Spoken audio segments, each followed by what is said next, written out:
नोंथांमोननि बे मिडियानि गेजेरजों दिनै रुफाफुलि प्राइमारि इउपिपिएल हानजानि जानानै आं खावलायनो सानोदि नै जोंहा फैबाय थानाय 7 तारिखै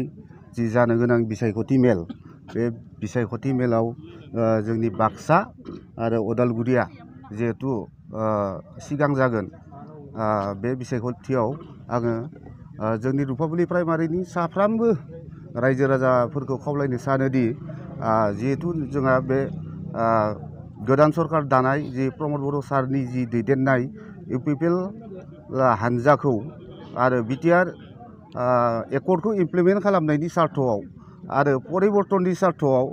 जाहाथे जोंनि रुफाफुलि प्राइमारिजों लोगोसे 21 नं सालबारि समस्तिनि गासै रायजो राजाफोरखौ ट्रेक्टरनि सावगारियाव भट होनानै जोंहा बिन'द मसाहारि सारखौ जोंनि समस्तिनिफ्राय देरहाहोगोन बा मदद होगोन होननानै आं मिजिंथिबाय। लोगोसे आं खोनानो मोन्दोंदि बिपिएफ हानजानिफ्राय जोंनि एलेकायावबो हराव बिथांमोना गारि गुरा लानानै किसुमान लेखा रोङै गोरिब गुन्द्राफोरखौ 200-100जों गावनि बेसेन गोसा भटखौ बायनो सानदों। बेनिखायनो आं बिथांमोनखौबो खावलायगोन जाहाथे गावनि बेसेन गोसा भटखौ जाहाथे 100-200 थाखानि बिनिमयावनो जाहाथे माने बायजानाङा। बेनिखायनो आङो साफ्रोमबो रुफाफुलि प्राइमारिनि जोंनि सिङाव थानाय मोनफ्रोमबो गामिनि जोंनि इउथ आरो आइजो आफाद आरो पेरेन्ट गासैखौबो जोंनि मावथिफोरखौ सांग्राङै नै हरावदि फैसा राननाय बा दखना राननाय बेफोरबायदिखौ नोजोर होनो थाखाय आं खावलायबाय। लोगोसे जोङो सोलायनायनि सार्थआव साफ्रोमबो जोंनि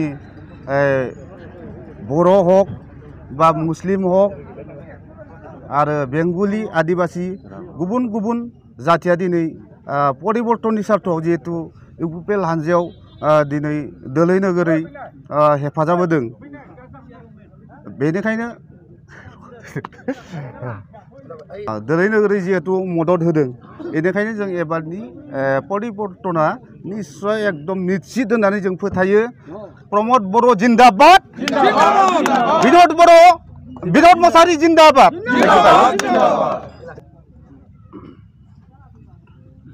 बर'खौ दानलै 21 नं सालबारि समस्तियाव इउपिपिएलनि बिजाथि बिन'द मसाहारिया देरहागोना बेसेबां रोखा? बेखौथ' दिनै जोङो रायजो राजानि जि मदद बिभिन्न जाति जनगोष्ठीनि जि हेफाजाब होनाय रांखान्थियाव जोंहा दिनै इउपिपिएल हानजाया दुरबलबाबो दिनै जि रोजा रोजा मदद होदों सोरबा दिनै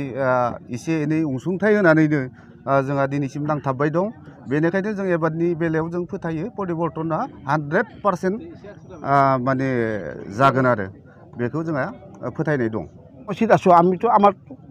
আমারতো রাজ্য আমি বিপিএফৰ হেৰি আমাৰ এৰিয়ে বিটিআৰ মানুহ আমি যে বিটিআৰ মানুহ আমি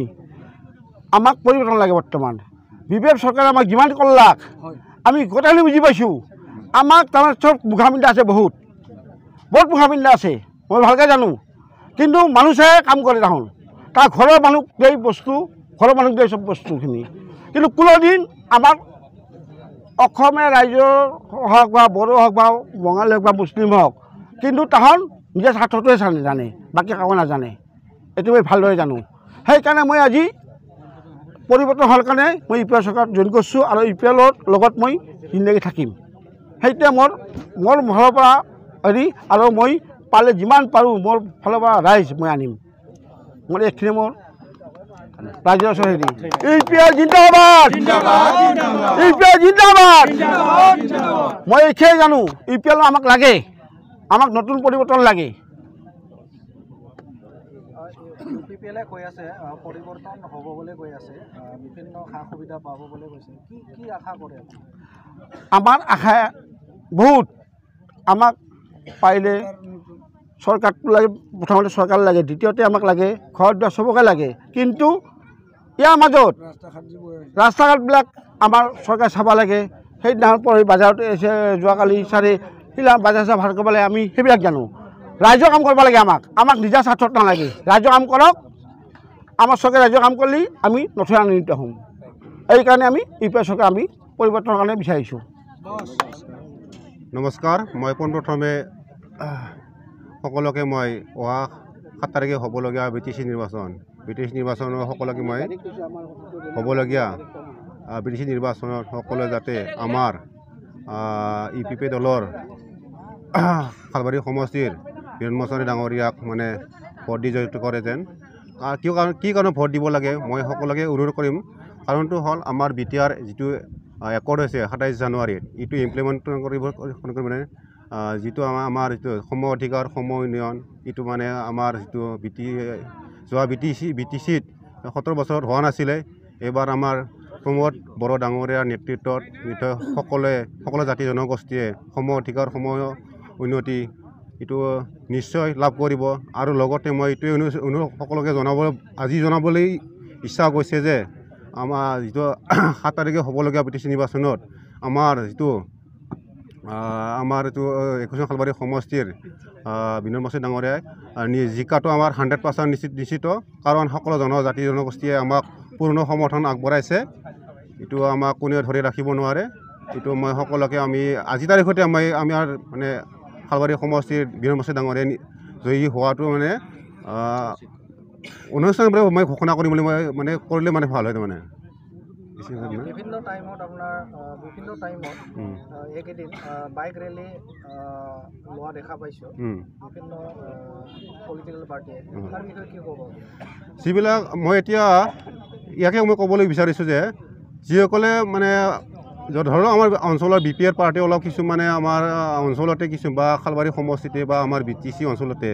যিবিলাক মানে অলপ মানে যিখিনি শুনি আছোঁ বা মিডিয়াত আমি দেখি আছোঁ তেখেতসকলৰ যিমান মিডিয়া দেখুৱালেও তেখেতলোকৰ মানে দেখুৱাতে থাকিব কিন্তু ৰাইজে তেখেতসকলক মানে ইমান মানে বয়কট কৰিছে তাৰমানে তেখেতসকলক ভোট নিদিয়ে তেওঁলোকৰ বেনাৰ বা তেওঁলোকৰ যিটো মানে কিবা দেখুওৱা তাৰমানে বাইক ৰেলী এইটো মানে কামত নিদিয়ে ৰাইজে আমাক মানে 100% বুলিও ক'ব পাৰি মানে সমৰ্থন কৰিছে खुलुमबाय गिबियाव नैबे पर्टेल निउस इउटिउबारफोर नोंथांमोनखौ आं गोसो गोरबोजों सालबारि ब्लक कमिटिनि नेहाथारि जानानै बरायग्रोबाय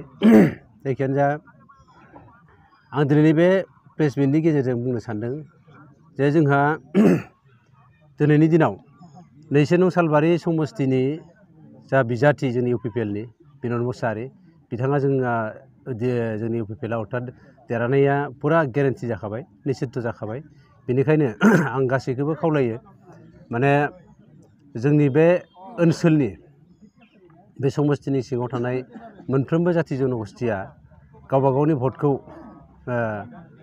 गुबुन पार्टियाव होगारनानै ओरैनो आद्रिनानै खुनु लाब गैला मानो होनबा दिनै जोंनि खमसे खम जोंनि बर' माहारिनि गेजेरावनो आं बुंनो थांगोन जे जोंहा गुबुन हारियानो जोंखौ जोंनि बे ओनसोलखौ जौगाहोनो थाखाय ओनसोलखौ सान्थि लाखिनो थाखाय दिनै गोबां जाति जनगोष्ठीयानो जोंनि इउपिपिएलआव लोब लोब हाबफैगासिनो दङ जेरै जोंनि माइनरिटि सेलआबो गोबां लिडारफ्रानो जोंजों जइन जाफैबाय आरो बिथांमोननि स्टुडेन्ट इउनियन माखासेयाबो जोंखौ हेल्प होगासिनो दं आरोबाव बेंगलि सम्प्रदायनिफ्रायबो गोबाङानो फैबाय आरोबाव गोबां जनजातियानो जोंजों दिनै माने जगदान होफैगासिनो दं जइन जाफैगासिनो दं बेनिखायनो आं खावलायो नैबे समाव जोंनि एकमात्र जोंनि बे बर' जाथिया हायोबा माने गुबुन पार्टिखौ जों माथा मारियालासिनो सानालासिनो जोंनियाव फैनांगौ बा भट होनांगौ नैबे ट्रेक्टरनि सबियाव मानो होनबा 17 बोसोर जा पार्टिया जोंखौ जों गावखौनो गावनि बिदा फंबाय जानानैनो माने डेभेलपनिफ्राय जोंखौ हमथाना दोननाय बायदि खालामबाय बा नासयना दोननाय बायदि खालामबाय बे ओनसोलाव 17 बोसोर सरकार सालायनानैबो बिथांमोना सान्थि मोनसे परिबेख खालामाखिसै गोबां जातिजों नांलाय खमलाय बुलाय सोलाय खालामबाय बेनि थाखायनो आं खावलायो जोङो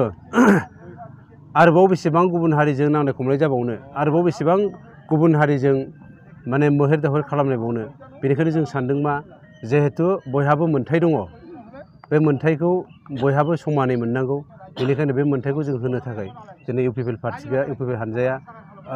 गोख्रोङै थांखि लादों आरो बे थांखिखौ मावफुंनो थाखाय बे थांखिखौ मावफुंनानै सान्थि मोनसे परिबेक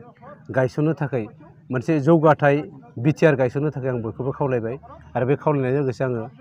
ट्रेक्टरनि सुबियाव भट होनो थाखाय बयखौबो खेबसे खावलायबावनानै आंनि बिबुंथिखौ एसेयावनो दोनबाय।